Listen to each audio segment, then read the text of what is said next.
الحمد لله رب العالمين والعاقبة للمتقين والصلاة والسلام على سيدنا ومولانا محمد وعلى آله وأصحابه أجمعين أما بعد فأعوذ بالله من الشيطان الرجيم بسم الله الرحمن الرحيم المنز د اسلام دوهمه بنا ده پنځه بناوي دي اوله بنا کلمه طیبه دوهمه بنا المنز دي د کلمې ویلو وروسته د یو مؤمن تر ټولو لوړ علامه د ایمان دا ده چې د لمونځ کوي. نو الله تعالی جل وعلا شانه دې ټولو مسلمانانو ته زما په شمول موږ ټولو مسلمانانو ته د لمانځه پر خپل وخت باندې د ادا کولو توفیق رانصیب کړي. ډېرو کسانو دا سوال درلود زما څخه یې پوښتنې کړې وې چې د لمونځ د نر او د ښځې لمونځ یو رقم دی؟ نارینه او ښځینه په لمانځه په د ادا او د کیفیت کې څه توفیر او تغییر سته او که یا؟ زما ورونو دغه لمونځ چې موږ یې د ورځې پنځه وخته کوو، سهار، ماپښین، مازدیګر، ماښام او ماخوستن، دا پنځه وخته فرضي لمونځ د نارینه او ښځینه تر مابین څه توفیر لري؟ په دا ولاړو، په دا ناستو، په رکوع، په سجده کې یې څه توفیر سته؟ ځینې کسان داسې دي هغوی وایي د نر او د ښځې د لمانځه تر مابین فرق نشته. یا داسې نه ده؟ که تحقیق وکړي، که په ډېرو کتابو کې وګوري، په جلا جلا او مختلفو احادیثو کې به دی دا شی پیدا کړي چې د نارینه او د ښځینه د لمانځه تر مابین توفیر او فرق شته. راځو یو د هغه څخه. نارینه د جمعه ورباندې فرض ده، د جمعې لمونځ دا پر نارینه باندې فرض دی. البته پر ښځه باندې د جمعې لمونځ فرض نه دی. که ورسي یو علیحده ځای وي، د ښځو د نرینو سره ګډوالی نه وي، جلا ځای وي، ورسي وي کې صحیح دی، د ماپښین د لمانځه پر ځای باندې یې درېږي. خو پر فرض نه دی چې ښځې د جمعې لمانځه ته ولاړې شي، پر نارینه فرض دی.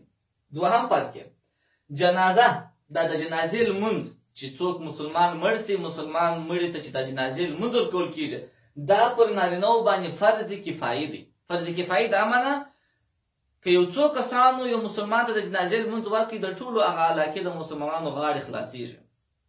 او که یو مسلمان وفات شو، هېچا د جنازې لمونځ ورنه کړي، د ټولو هغه علاقې د مسلمانانو غاړې بندېږي. فرض کفایي دا معنی چې یو څو کسان یې وکړي، دا نورو ټولو غاړه ورباندې خلاصېږي. دغه د جنازې د لمانځه لمونځ دا فرض کفایي دی پر نارینهو باندې. نارینه به د جنازې لمانځه ته حاضرېږي، ښه وي. او د ښځو دپاره فرض نه ده. پر ښځو د جنازې لمونځ فرض نه دی. که ورله صحیح دی، البته پر ښځو باندې د جنازې لمونځ فرض نه دی. دا دوهم فرض. دریم فرض، فرض لمونځ افضل په مسجد کې. د نارینهو لپاره فرض لمونځ کول په مسجد کې دا افضل ده. نارینه به دا پنځه وخته فرضي لمونځونه په مسجد کې کوي، ځکه په حدیث شریف کې راځي نبي علیه الصلاة والسلام فرمایي چې تر کور په مسجد کې لمونځ 7 درجې افضله او بهتره دی. دا چې ته په کور کې لمونځ کوې، دغه لمانځه هغه د مسجد لمونځ 7 درجې فضیلت او بهتروالی لري. خو البته د ښځې لپاره هر لمونځ افضل په کور کې.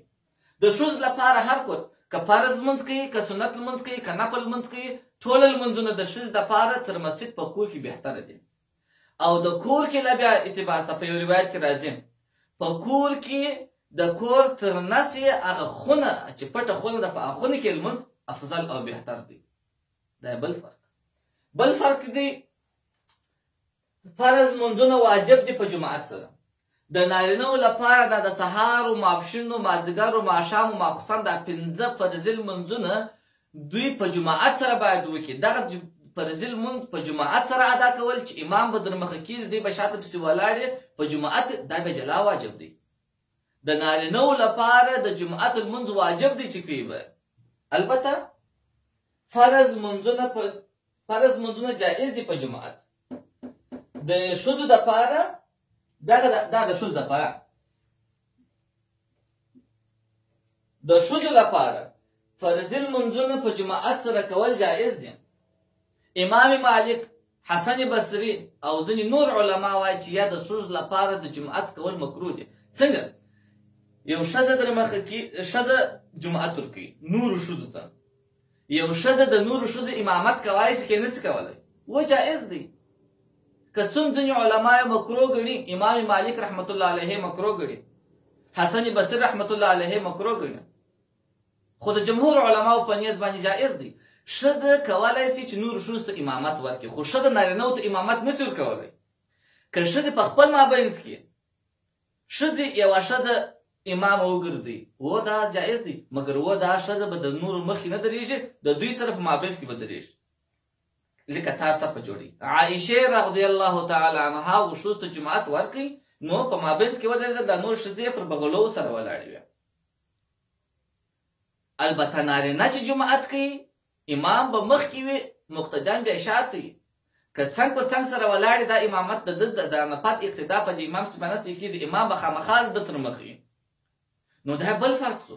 پر نارینهو باندې د جماعت د فرض لمونځ واجب دی چې کوي بیا، پر نارینهو باندې د جماعت لمونځ واجب دی او طریقه یې هم د ښځو څخه جلا ده. خو د ښځو دپاره په جماعت سره چې ښځه امامه وي، چې ښځه امامه کې په جماعت د خپل یوازې ښځې ولاړې جماعت لمونځ کوي، دا کار د ښځو دپاره مازې جایز دی او هغه هم ځینې علما مکروه ګڼي. بل فرق یې یعنې په هر صورت کې د نارینه او د ښځې د لمانځه تر مابین فرق په کیفیت او په طریقه او په حکم کې سته. بل فرق یې چیست دی؟ فتحه. دا دی د بل فتحه امام ته په تسبیح سره. فتحه دا ده چې ته په یو امام پسې ولاړې، نارینه چې په امام پسې ولاړې لمونځ کوي، امام خطا وتی، نو دا مقتدی چې شاته ولاړ دی، دی به فتحه ورکړي، الله اکبر به وایي، سبحان الله به وایي، په تسبیح ویلو سره به هغه امام خبر کړي په هغه غلطۍ باندې، فتحه به ورکړي.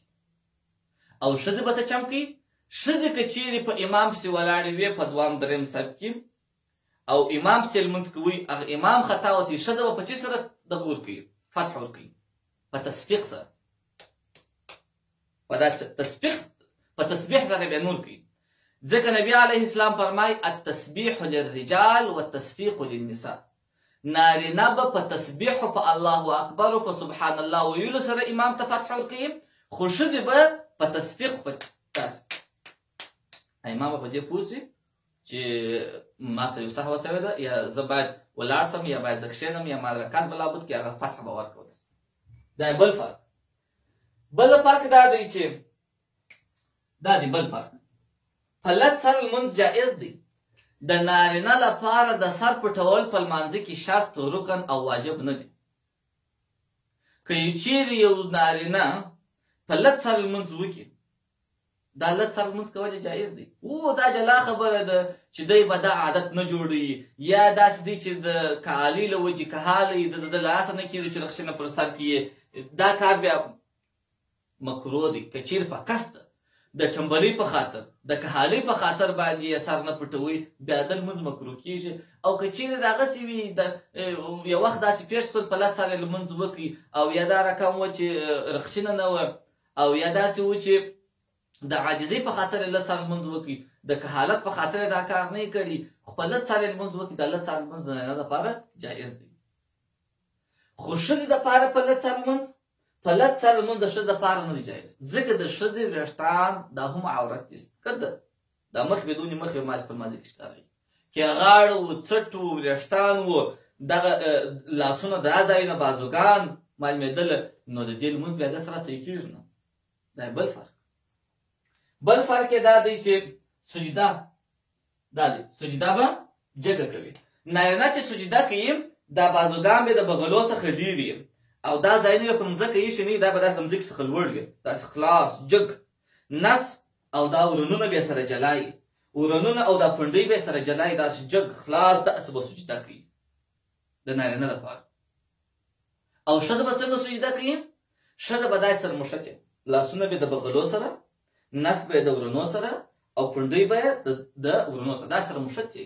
ځکه په ښځه کې مطلب دا دی چې دا باید پټ وي، باید ښه مستور وي. دا چې داسې خلاص سجده کوي د نارینه په رقم، دا یو ډول بې ستري رامنځته کوي، که څوم دې پوړنی پر ځان اچولی، خو بیا هم د ښځې دپاره دا پکار ده چې ډېر مستوره، نو سجده به دا رقم کوي، لاسونه بیا پر مځکه، دا مړوندونه بیا پر مځکه پراته وي، بازوګان به یې د بغلو سره مښتي، نس به یې د ورنو سره داسې مښتې، سجده به کوي.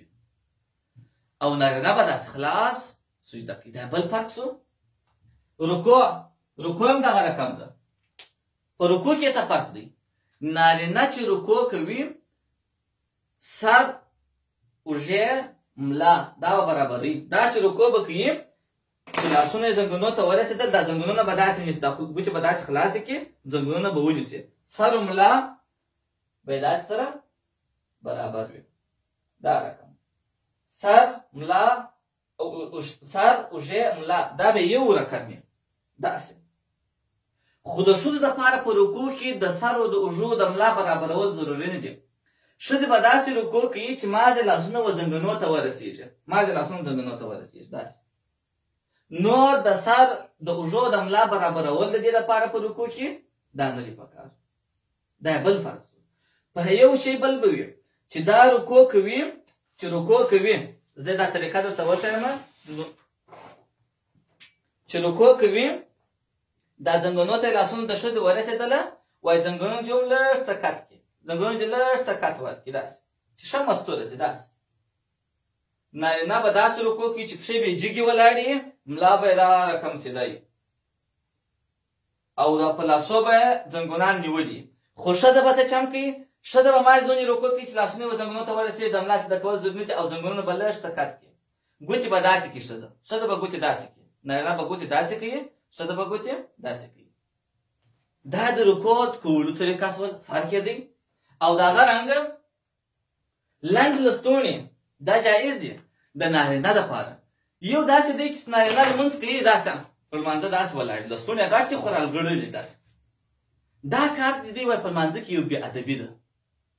دا داسې دی لکه څوک چې یو پهلواني کوي، یو کار یو خټې کوي، یو داسې کار کوي چې وایي کالي مې پخیره نه شي، نو که لستوڼي پورته کړي دا کار وایي په لمانځه کې وایي بې ادبي ده. لستوڼي به کښته کوي، لمونځ به کوي نارینه. او که چیرې ګسه راغله لستوڼي لنډ لستوڼي والا شرط یې اغوستی داسې لنډ لستوڼي یې وي بیا پروا نه کوي. خو د ښځې دپاره په لنډو لستوڼي کې لمونځ جایز نه دی، ځکه د ښځې دا ځایونه عورت دي، هغه په لمانځه کې پټ وي، عورت به یې ټوله پټ وي. ښځې دپاره په لنډو لستوڼي کې لمونځ جایز نه دی. په نازکو لستوڼي کې چې دا لاسونه یې معلومیږي لمونځ کې جایز نه دی. د نارینه دپاره په لنډو لستوڼي کې چې لنډ لستوڼي وي جایز دی چې لمونځ وکړي. خو د ښځې دپاره په لنډو لستوڼو کې لمونځ جایز نه دی. دا بل فرق شو.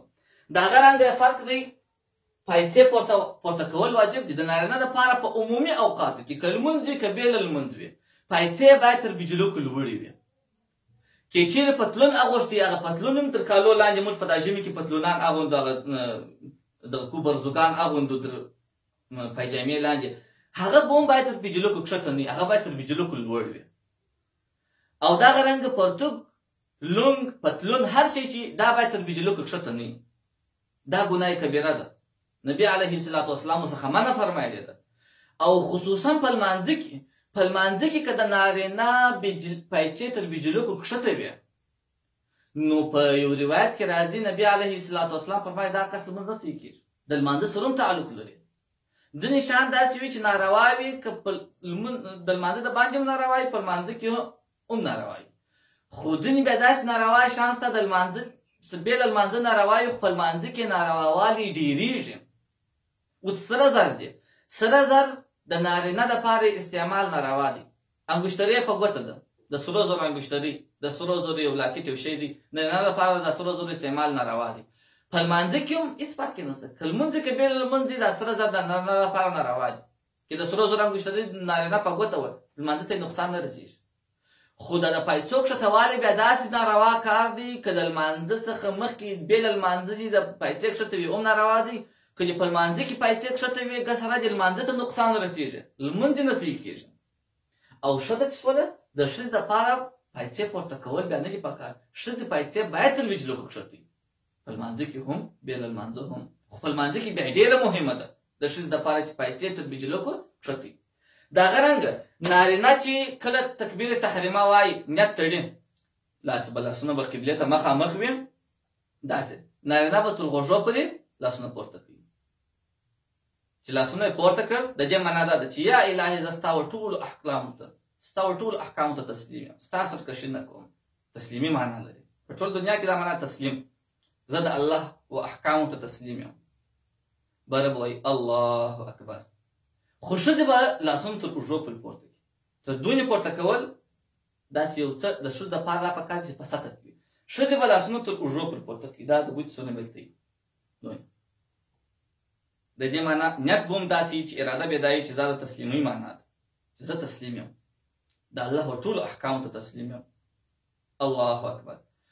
دا خو د لاسو په پورته کولو کې نارینه تر غوږو، ښځې تر اوږو. بل فرق یې چې دی نارینه چې تحریمه ورته لاسونه به لاندې تر نامه کښېږدي، حلقه به جوړه کړي. دا دوې ګوتې دا پر دا لاس باندې پر دغه باندې به داسې راوڅرخوي، داسې حلقه جوړېږي. دا ځای پر دې ځای راځي او دلته حلقه. نارینه به دا حلقه جوړوي. د نارینه لپاره حلقه جوړول سنت طریقه ده. داسې تر نامه لاندې به کښېږي. دا حلقه د نارینه لپاره جوړول سنت ده. حلقه داسې جوړېږي چې دغه ورغوی یې د راسته لاس ورغوی د چپه لاس پر شا باندې راځي او دا خچي ګوته او دا بټه ګوته بیا حلقه کې. دا حلقه جوړول د نارینه لپاره سنت دي، خو د ښځې لپاره حلقه جوړول سنت نه دي. ښځه به راسته لاس پر چپه لاس کښېږي، نارینه تر نامه لاندې شي، ښځې دلته پر ځای داسې ورته وساده، داسې ورته وساده، دواړه جایز دي. چې داسې که چا داسې عادت وي دا راسته لاس پر چپه لاس حلقه جوړول د ښځو لپاره نشته. بل فرق که داسې تاسو په دا کتابو کې وګورئ، په احادیثو کې تحقیق وکړئ، نو ډېر فرقونه د نارینه او د ښځینه تر مابین راځي. بهترین د صفو د نارینهو دپاره اول صفونه دي او بهترین د صفو د ښځو دپاره اخر دي. نارینه به په اولو صفو کې درېږي، ښځه به په اخرو صفو کې درېږي. نو دغه څه مسائل وه د نارینه او د ښځینه د لمانځه تر مابین فرق. الله تعالی جل وعلا شانه دې موږ ته توفیق د نیکو اعمالو راکړي. السلام علیکم ورحمة الله وبرکاته.